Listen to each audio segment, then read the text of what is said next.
celui qui est sur M6 depuis bientôt 30 ans.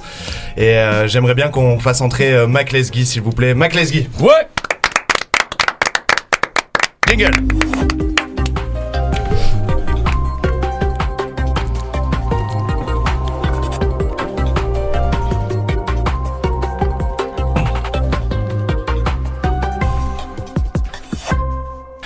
Mesdames et messieurs, bonsoir. Dans cet épisode de E égale MC, nous allons découvrir ensemble les différentes phases de la dépression. Qu'elles soient nerveuses, passagères ou encore infantiles, non, tout court, je ne parle pas de vos ex, la dépression se caractérise par une lente mais néanmoins inéluctable descente aux enfers en première classe avec petit four périmé et siège autoflagellant.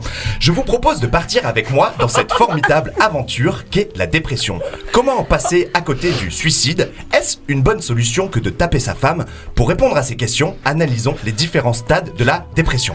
Dans un premier temps, le sujet doit trouver une cause pour démarrer sa dépression. Drame familial, rupture ou simple faiblesse de vie, la dépression se déclenche un peu comme elle veut et au début, elle va généralement vous mettre dans un état de grande colère. Les impôts, les huissiers, tous vos confrères. Je suis en grande colère. Les contrôleurs qui se cachent dans le RER. Je suis en grande colère. Des prix en faute, va falloir que tu payes. Je suis en grande colère. Les radars placés pour se faire de l'oseille. Je suis en grande colère. Oui, vraiment tout et n'importe quoi vous vénère. Comme disent les jeunes, merci This is la peste pour cette brillante analyse. Cette colère va vous pousser à l'isolement tant attendu par vos proches qui en ont simplement marre de vous supporter dans vos états qu'ils qualifient de débiles. Vous l'aurez compris, l'étape numéro 2 est l'isolement. Je suis ce solitaire ordinaire qui cache ses troubles sous une douce couche de politesse. La vie m'a blessé, je préfère être seul, c'est rien. Mon cœur est en feu et les larmes ne peuvent l'éteindre. Jean Jass a dépassé ce stade et on l'en remercie. L'isolement est un bon moyen pour faire le point sur sa vie, mettre les points sur les i. Moment idéal passé avec soi-même pour se rendre compte qu'on est une grosse merde. J'aime porter des chemises roses afin de symboliser le fait que je ne suis rien qu'une simple feuille de papier toilette. Vois torcher la nuque du monde jusqu'à l'instant recouvert de trop de merde, je ne finisse par craquer. Témoignage édifiant de Foudzati. Cette analyse de vous-même va vous aider à bien creuser le trou dans lequel votre dignité se trouve déjà. Et c'est à ce moment que la vie prend ses quartiers d'hiver. Et peu à peu...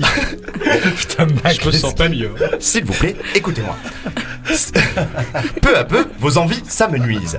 Vous ne ressentez plus rien, vous ne mangerez plus, vous ne parlerez plus, et même votre femme ne vous intéressera plus. Vous rentrez dans la phase du désintéressement. J'suis dans un merdier, dans un cul-de-sac. Ah ouais ta chatte, toi ferme ta gueule, toi ferme ta gueule. Y'a pas d'olala, comme le disent PNL. Et vous le savez bien, vos lamentations perpétuelles vont définitivement vous rendre pleinement seul et on ne pourra pas dire que vous ne l'avez pas cherché. Ce manque de vie sociale va tout faire pour vous empêcher de dormir. Adieu les sommeils réparateurs et les jolis rêves de chants de pâquerettes sur fond de musique Disney. Non, vous êtes sous l'emprise de vos voix intérieures qui ont comme salle de conférence votre cerveau. Arrêtez de parler dans ma tête, je vous connais pas les mecs et puis je m'en bats les steaks car vous êtes pas des schnecks et je ne lèche pas les têtes extraterrestres, valeur interplanétaire, violent quand je claque des aises, calmant dans les cathéters.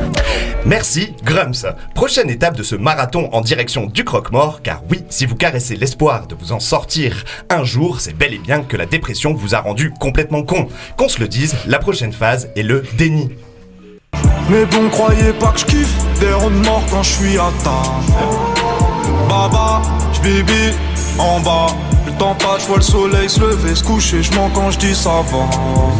Deuxième apparition de PNL. Dans la dernière étape que je qualifierais de presque joyeuse, vous allez tenter quelque chose d'extraordinaire. En plus de prendre une douche, vous aurez la ressource nécessaire, comme désabusé par vous-même, de sortir de chez vous et finir en public sous un métro, histoire de bien casser les couilles. Votre mort sera la seule occasion de votre triste vie pour vous faire remarquer.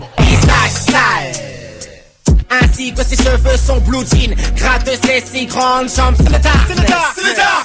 Il erre dans le métro, errant le regard honteux, il erre. Traîne ses pensées malsaines. C'est le darkness. Tout perdu hélas, il ne peut s'en prendre qu'à lui. Il tient le monde dans ses mains. Le pauvre devient mythomane et la paranoïa prend place dans son cerveau. Pour lui, c'est le darkness. Merci Specta pour cette description de notre futur regretté ami Tuco.